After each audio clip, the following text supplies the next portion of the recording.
قیامت کی 10 بڑی علامات میں سے ایک علامت دجال کا ظاہر ہونا بھی ہے۔ دجال کا فتنہ تاریخ انسانی کی ابتدا سے لے کر انتہا تک کے تمام فتنوں سے بڑا اور خطرناک فتنہ ہے، جس کی بڑائی اور شدت کا اندازہ اس بات سے بھی لگایا جا سکتا ہے کہ ہر ایک نبی علیہ السلام نے اپنی اپنی امت کو دجال کے فتنے سے ڈرایا۔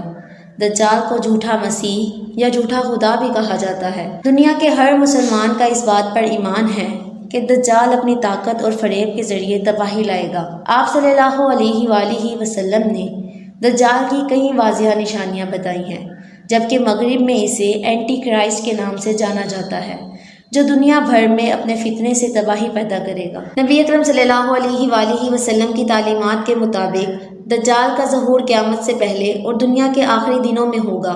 اس کا مقصد دنیا سے اسلام اور اس کے پیروکاروں کو ختم کرنا ہوگا۔ دجال اللہ کو ماننے والوں کو اپنی بندگی پر مجبور کر کے انہیں جہنم میں دھکیلنے کے لیے آئے گا۔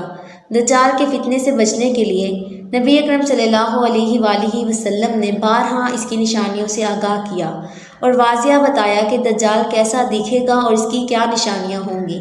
آپ صلی اللہ علیہ وآلہ وسلم نے فرمایا، دجال ایک آنکھ سے کانا ہوگا، وہ ایک جگہ نہیں رکے گا، اس کی رنگت سرخی مائل سفید ہوگی، اس کی پیشانی نمایاں اور گردن بہت زیادہ چوڑی ہوگی، اس کا قد چھوٹا ہوگا اور کمر میں کھب ہوگا۔ اس کے باوجود وہ بہت زیادہ طاقتور ہوگا، وہ عام انسانوں کی طرح نہیں چل سکے گا۔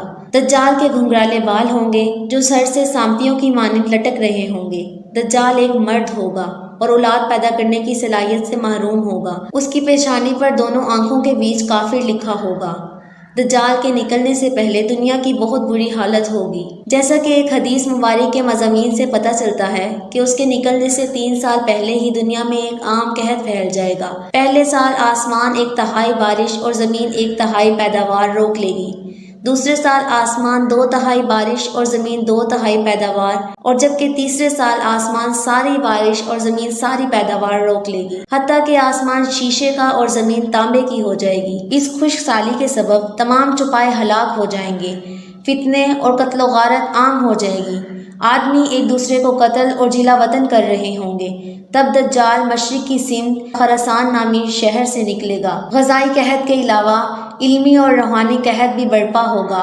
دجال روئے زمین کا کوئی میدانی صحرائی اور پہاڑی علاقہ ایسا باقی نہیں بچائے گا جہاں وہ نہ جائے، البتہ مکہ مکرمہ اور مدینہ طیبہ پر فرشتوں کا پہرا ہونے کی وجہ سے ان میں داخل نہ ہو سکے گا، بلکہ مدینہ کے باہر دلدلی زمین میں بڑھاؤ کر لے گا اور مدینہ پاک میں زلزلے کے 3 جھٹکے آئیں گے، جس کی وجہ سے ہر کافر اور منافق مدینہ سے بھاگ نکلے گا اور دجال سے جا ملے گا۔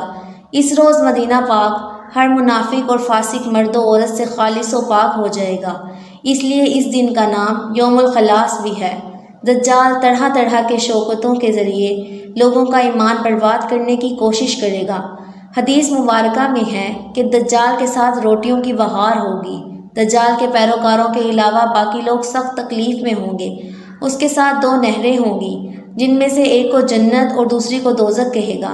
در حقیقت جسے وہ جنت کا نام دے گا وہ دوزخ، اور جسے وہ دوزخ کا نام دے گا وہ جنت ہوگی۔ اس کے کہنے پر آسمان سے بارش برسے گی اور لوگوں کے سامنے وہ ایک شخص کو قتل کر کے پھر زندہ کر دے گا۔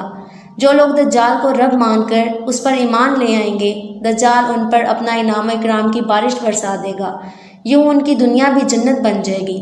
تاہم آخرت میں اس عیاشی کا انجام جہنم کے سوا کچھ نہ ہوگا، اور جو لوگ دجال کو اپنا رب ماننے سے انکار کر دیں گے، دجال انہیں طرح طرح کی تکلیفوں میں مبتلا کر دے گا، جس کی وجہ سے یہ دنیا ہی ان کے لیے جہنم بن جائے گی۔ لیکن دنیا کی ان تکلیفوں کا انجام آخرت میں جنت کے سوا کچھ نہیں ہوگا۔ اس لیے انسان کو چاہیے کہ بصارت کی بجائے اس موقع پر بصیرت سے کام لے، تاکہ دنیا میں بھی سرخرو ہو اور آخرت میں بھی اس کا انجام اچھا ہو۔ واللہ عالم۔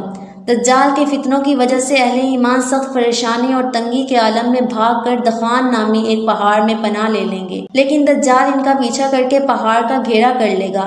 اہل ایمان سخت بھوک اور تکلیف میں مبتلا ہوں گے۔ تب اللہ پاک حضرت سیدنا عیسیٰ علیہ السلام کو نازل فرمائیں گے۔ آپ علیہ السلام دجال کو مقام لط پر قتل کریں گے اور اس کے پیروکاروں میں سے کسی ایک کو بھی زندہ نہیں چھوڑیں گے۔